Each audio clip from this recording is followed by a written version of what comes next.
Hello friends, how are you? Welcome again on English Ocean. This is साधना. आज हम हिंदी के practice set करने वाले हैं.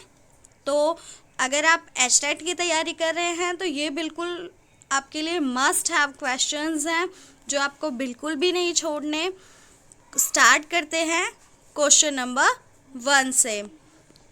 फर्स्ट क्वेश्चन है, अवकाश शब्द का सही विलोम शब्द क्या है? तो अवकाश मतलब रेस्ट, छुट्टी, और उसका जो विलोम होगा, एंटोनिम होगा, वो है कार्य, यानी कि हम किसी काम पे लगे रहें. तो आंसर इज द फर्स्ट. गद्य का पर्यायवाची क्या है? गद्य का पर्यायवाची है डी, लेक.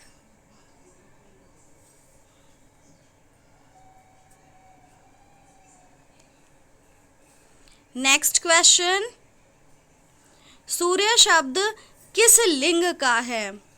ये है आपका पुल्लिंग. यहाँ देखो थोड़ी सी एक्सप्लेनेशन की ज़रूरत है कि जिस भी ऑब्जेक्ट में हम पावर दिखाना चाहते हैं, शक्ति दिखाना चाहते हैं, उसको हम मस्कुलिन जेंडर यानी कि पुल्लिंग से रिलेट करते हैं. और जिस भी ऑब्जेक्ट में हम ग्रेस, ब्यूटी या फिर सुंदरता को दिखाना चाहते हैं, उसमें हम स्त्रीलिंग डिफाइन करते हैं. ठीक है. जैसे मान लो पृथ्वी है, हम उसको माँ, ब्यूटी, नर्चर के फॉर्म में देखते हैं तो हम उसको स्त्रीलिंग मानते हैं. बट सूर्य को पिता या फिर पावर उसके फॉर्म में मानते हैं तो हम उसको पुल्लिंग मानेंगे. क्लियर? ये मैंने आपको नाउन वाली वीडियो में भी बताया था. अगर आपने वो नहीं देखी है तो बिल्कुल चैनल पे वो आपको लिंक मिल जाएगा, ज़रूर उस वीडियो को देखिए. अहंकार शब्द में कौन सा उपसर्ग है? अहंकार में अहम है, क्योंकि इसकी जो फॉर्मेशन होगी वो ऐसे होगी, अहम प्लस कार. तो इसमें उपसर्ग क्या है? अहम.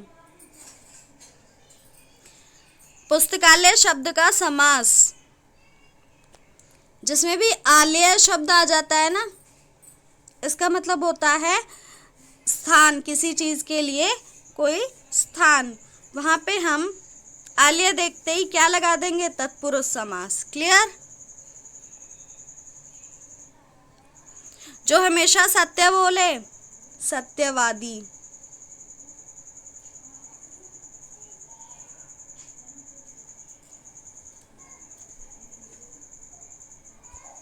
नेक्स्ट क्वेश्चन, हिंदी शब्द किस भाषा से लिया गया है? आंसर है फारसी. अब इसके पीछे एक स्टोरी है, छोटी सी स्टोरी है, वो समझ लेना. उससे आपको याद रहेगा हमेशा लाइफ लॉन्ग तक कि हिंदी शब्द फारसी से क्यों लिया गया है. देखो पुराने टाइम पे ना हमारे यहाँ पे मोस्टली वैदिक टाइम पे संस्कृत बोली जाती थी. उसके बाद अपभ्रंश, पाली, प्राकृत, काफ़ी सारी जनरेशन आई, तब जाके हिंदी आई. तो हिंदी जो शब्द है वो फारसी भाषा से लिया गया क्योंकि वो स को ह बोलते थे. तो जब वो इंडिया में एंटर करते हैं तो सिंधु नदी पड़ती है, तो उन्होंने सिंधु को हिंदू बोलना शुरू किया और वहीं से शब्द आया हिंदी. क्लियर? राम ने सीता को पुष्प दिया, वाक्य में क्रिया कौन सी है? नॉर्मल सी बात है, जो हमारे वर्क को डिनोट करती है, यानी कि जिससे ये पता चलता है काम हुआ, वो हमारी क्रिया है. राम यहाँ पे सब्जेक्ट है, ने विभक्ति है,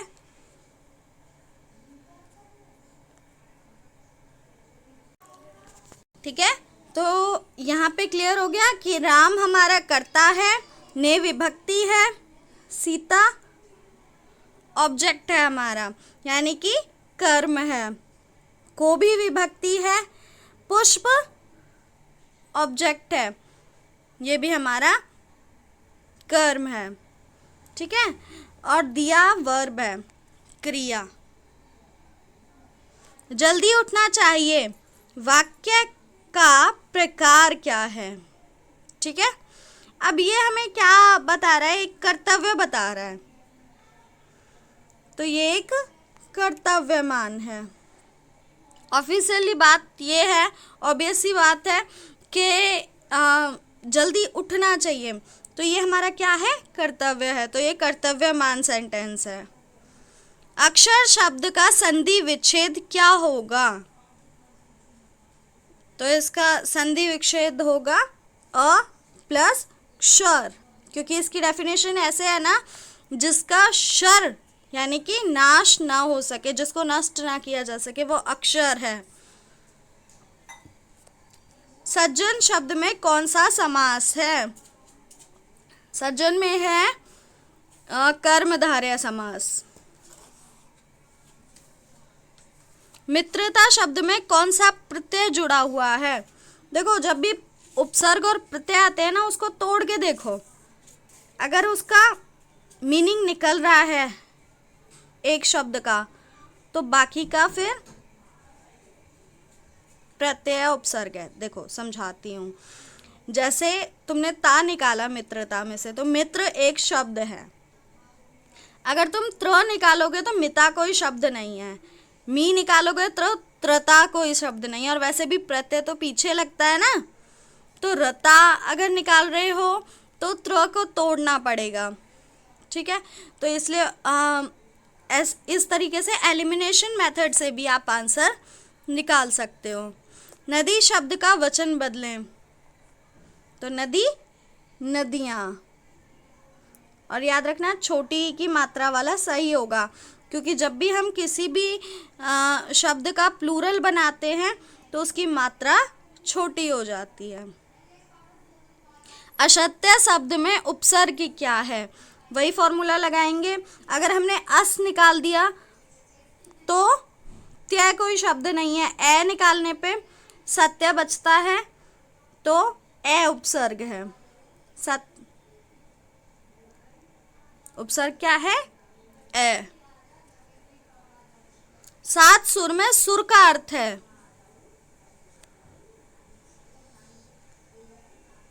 स्वर।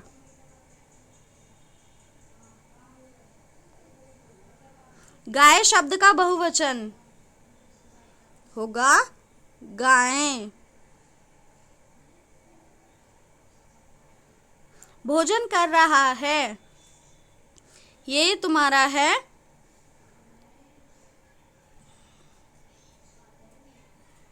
वर्तमान काल।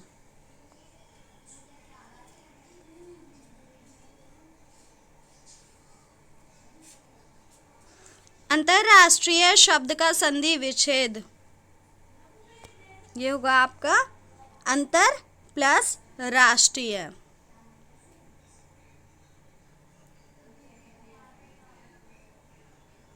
क्योंकि ये तो देखो पूरे ही नहीं है, ये लास्ट वाले दोनों तो राष्ट्रीय राष्ट्र पे अटक गए, और इस तरीके से भी हम संधि विच्छेद नहीं करेंगे। राष्ट्रीय एक शब्द होता है तो इसका संधि विच्छेद हो जाएगा अंतरराष्ट्रीय।